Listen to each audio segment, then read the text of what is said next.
Bismillahirrahmanirrahim. Assalamualaikum warahmatullahi wabarakatuh.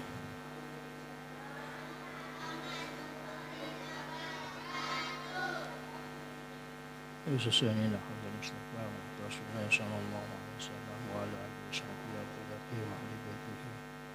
Khususnya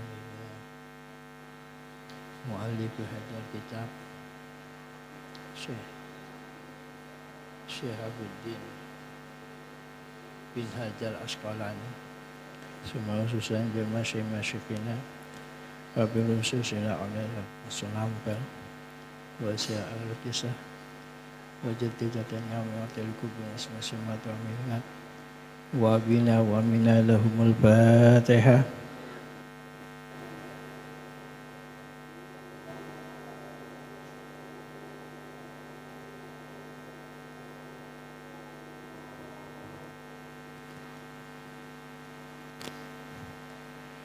Bismillahirrahmanirrahim.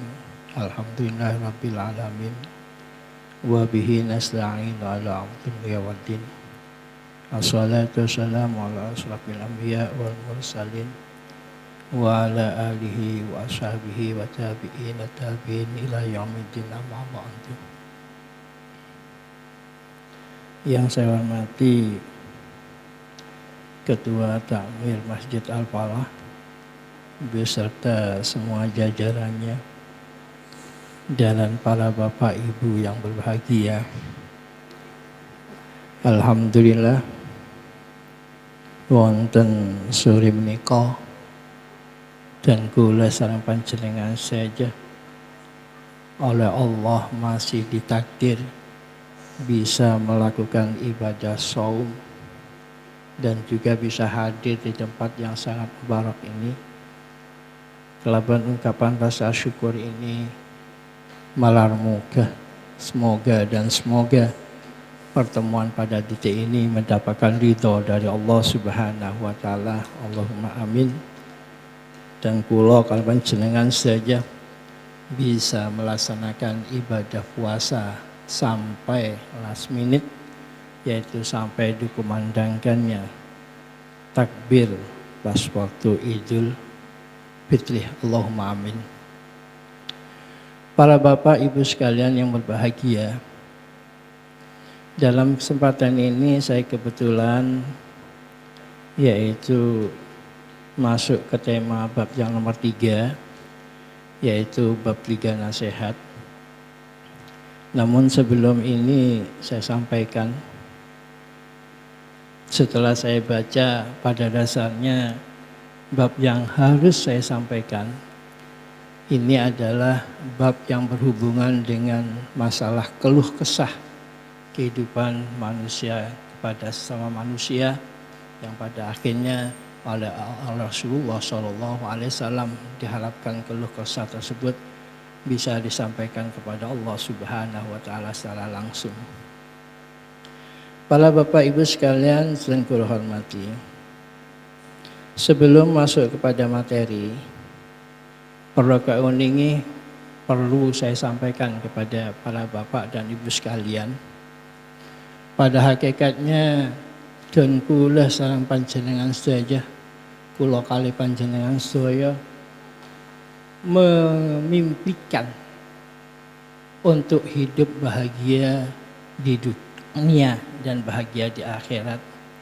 Ini dengan doa yang selalu kita kumandangkan setelah adanya melaksanakan sholat 5 waktu. Rabbana atina fid dunya hasanah wa fil akhirati hasanah wa qina adzabannar. Namun menurut saya banyak di antara kita lupa bagaimana caranya supaya keinginan hidup dunia ini baik, hasanah, dan akhirat hasanah. Kita lupa bagaimana cara untuk memperolehnya.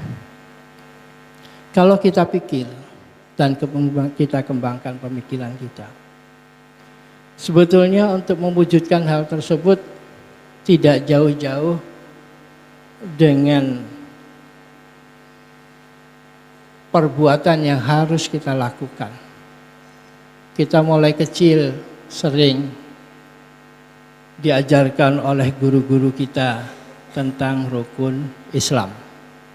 Rukun Islam ada 5. Yang pertama syahadat, nomor 2 sholat, dan diakhiri dengan haji. Sebetulnya kehidupan bahagia dunia dan akhirat ini bisa kita peroleh kalau kita semua konsisten.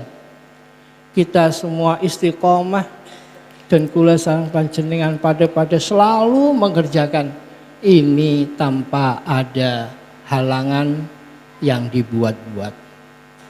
Contohnya yaitu syahadat. Yang pertama yaitu syahadat. Saya yakin dan percaya bahwasanya syahadat itu selalu saya kali jenengan kumandangkan setiap waktu, setiap sholat fardu. Duhur 2 kali, asar 2 kali,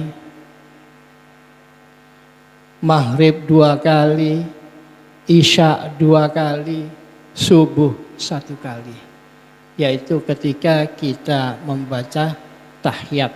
Asyhadu an la ilaha illallah wa asyhadu anna Muhammadar Rasulullah.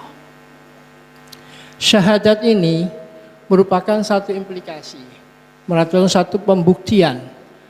Dan kula sareng panjenengan sedaya betul-betul masih mempunyai iman, masih percaya bahwasanya Allah Subhanahu wa taala adalah Rabbi kita, adalah Tuhan kita.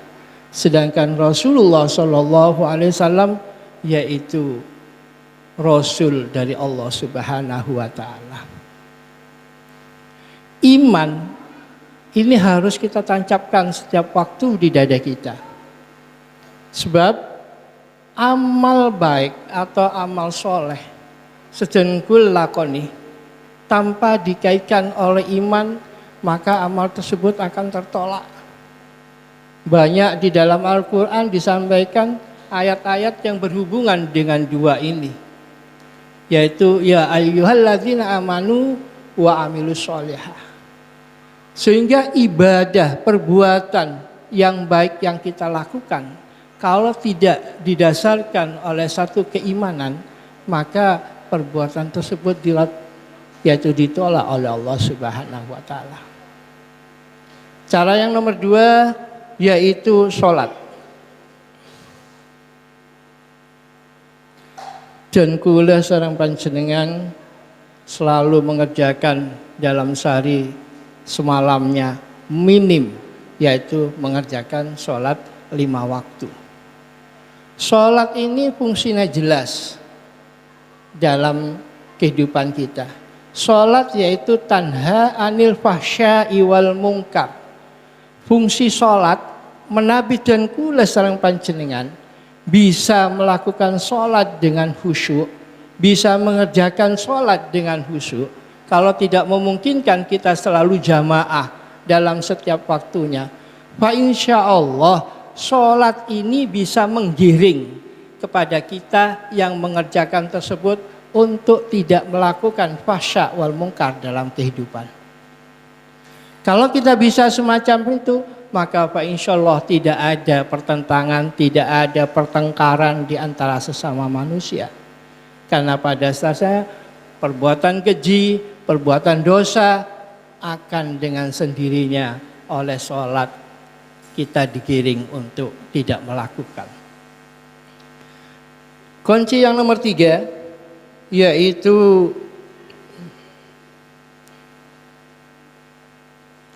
zakat. Zakat pada dasarnya tujuannya yaitu untuk membersihkan diri. Nah ini perlu saya sampaikan kepada terutama amil zakat, hati-hati. Sekali lagi hati-hati amil zakat. Sebab di Masjid Al-Falah ini biasanya untuk pembagian zakat, khususnya zakat fitrah, itu didasarkan oleh masukan dari RT dan RW. Sehingga saya mohon kepada RT RW yang ada di sekitar Masjid Al-Falah, jangan selalu memasukkan kepada orang yang terima zakat dengan kondisi like and dislike, yaitu suka dan tidak suka. Jadi utamakan orang yang fakir dan orang yang miskin. Perlu kita ketahui, saya orang yang fakir Kak Lisa. Yaitu orang yang fakir, yaitu orang yang dalam kesehariannya antara pendapatan dan pengeluarannya itu plus. Maksud saya sama, tidak lebih. Mau semakin sumpamana kenging 10.000, saare nikah ada 10.000. Itu fakir. Sedangkan yang miskin, yaitu antara pendapatan dan juga pengeluaran itu lebih besar daripada pengeluaran. Satu contoh, seandainya pendapatannya 10.000, maka pengeluarannya untuk kehidupan seharinya lebih dari 10.000, itu yang namanya kategori miskin. Sehingga saya mohon kepada RT yang kebetulan didapuk untuk mendata orang-orang yang menerima zakat untuk betul-betul selektif, tidak kembali lagi tidak berdasarkan suka atau tidak. Kunci yang nomor 4 yaitu puasa. Puasa jelas, tujuan puasa yaitu la'allakum tattaqun. Saya bisa lakukan puasa Ramadan, tujuannya yaitu ingin menjadi orang yang bertakwa. Orang yang bertakwa merupakan sosok orang yang akan lepas dari semua permasalahan hidup. Nah, ini nanti akan berhubungan dengan tema yang akan saya baca. Kesusahan hidup kalau kita bertakwa kepada Allah tidak akan mempengaruhi kiblat kita. Pasti oleh Allah akan diberi jalan keluarnya. Kesusahan rezeki oleh dijamin. Kalau orang yang mutakin, yang bertakwa, rezekinya akan dijamin oleh Allah Subhanahu wa taala. Ingat, rezeki itu merupakan hak prerogatif Allah. Bukan karena kita pandai kita dapat rezeki lebih. Bukan karena kita kuat dapat rezeki lebih. Sampai lihat di jalan-jalan banyak orang yang lebih pandai dari orang-orang yang punya rezeki lebih, tapi rezekinya ya cukup itu aja. Dan juga banyak orang yang bekerja giat, kuat, sehari semalam bekerja, tapi rezekinya yaitu cukup untuk kehidupan sehari-hari. Sebab pada dasarnya rezeki merupakan hak prioritas Allah Subhanahu wa taala. Kalau kita ingin rezeki tambah, tidak ada kata lain. Yang harus kita laksanakan yaitu selalu melaksanakan perintah Allah dan menjauhi semua larangan-larangan Allah. Yang nomor 5 yaitu haji. Haji itu bagi yang mampu. Tapi pada dasarnya bukan mampu menurut ukuran kita. Kalau mampu menurut ukuran kita, kita selalu kurang. Kita akan selalu kurang terhadap masalah dunia. Haji bagi orang yang mampu, sebab tidak ada lagi pahala yang dijanjikan oleh Allah bagi orang yang haji, yaitu kecuali surga. 5 cara ini kalau kita laksanakan dengan konsisten sesuai ajaran Rasulullah SAW, maka tidak akan kita bertemu dengan masalah dzikul ma'ashi, yaitu kerugian hidup dan juga permasalahan-permasalahan yang lain. Namun para bapak, para ibu sekalian, untuk melaksanakan ini sangat sulit dan sulit.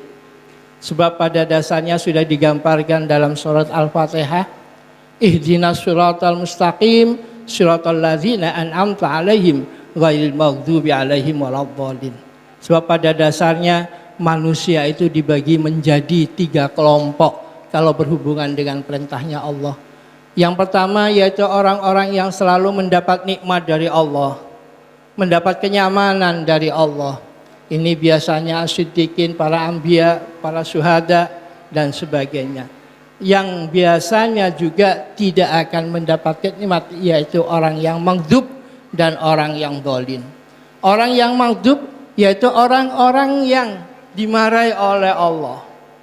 Satu contoh, orang tersebut mempunyai kepintaran, mempunyai kesempatan untuk ngaji, mempunyai kesempatan untuk belajar agama. Dia tahu kalau sholat itu merupakan satu kewajiban, tapi dia lalai tidak mau mengerjakan.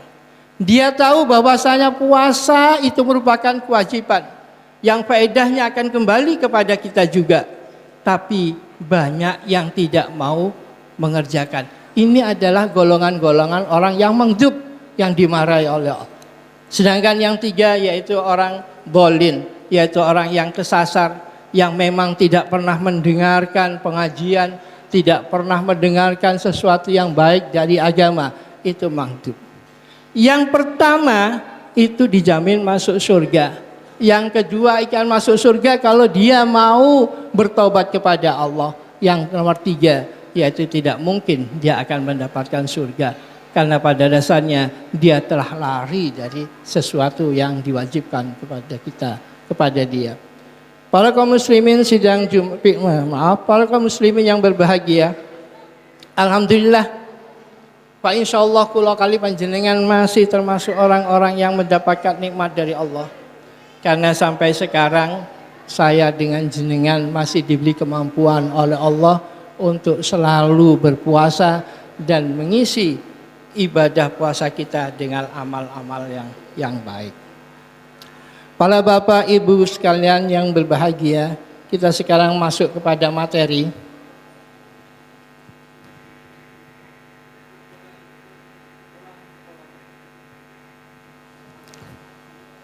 Kita akan masuk pada materi.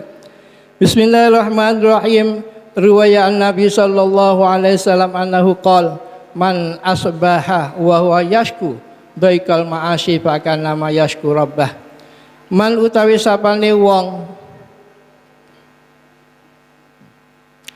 Ruwiya ani Nabi sallallahu alaihi wasallam, diriwayatkan dari Rasulullah sallallahu alaihi wasallam annahu satana Rasulullah qala dawuh, man utawi sapane wong asbaha isu-isuan sapa man ai dakhala fi waqti subhi, pada waktu masuknya salat subuh, wa huwa yashku, orang tersebut yaitu curhat permasalahan hidupnya, daikal ma'asyi, yaitu kerupakan kehidupan permasalahan hidup, fakana ma yashku rabbahu, seakan-akan dia mengadukan kepada Tuhannya. Ini gini intinya, kita tidak boleh setelah sholat subuh pagi-pagi kita mempunyai permasalahan hidup kita ceritakan kepada orang lain. Diharapkan langsung kepada Allah. Sebab ketika pagi kita sudah mendapatkan nikmat luar biasa dari Allah. Sebab kalau kita cerita kepada sesama manusia, belum tentu manusia tersebut bisa memberi jalan keluar yang baik. Bahkan kita akan dianggap orang yang tidak mau menerima ketentuan Allah. Sebab segala sesuatu kehidupan yang berhubungan dengan kita itu tidak lepas dari ketentuan Allah, dari qadarnya Allah. Semua itu sudah diatur oleh Allah. Namun kalau kita mau bisa untuk lepas dari kehidupan yang sulit tersebut, tiada lagi, yaitu kita harus bertakwa kepada Allah. Wa may yattaqillah yaj'al lahu makhraja. Barang siapa bertakwa kepada Allah, dia akan diberi jalan keluar dari segala permasalahan hidupnya.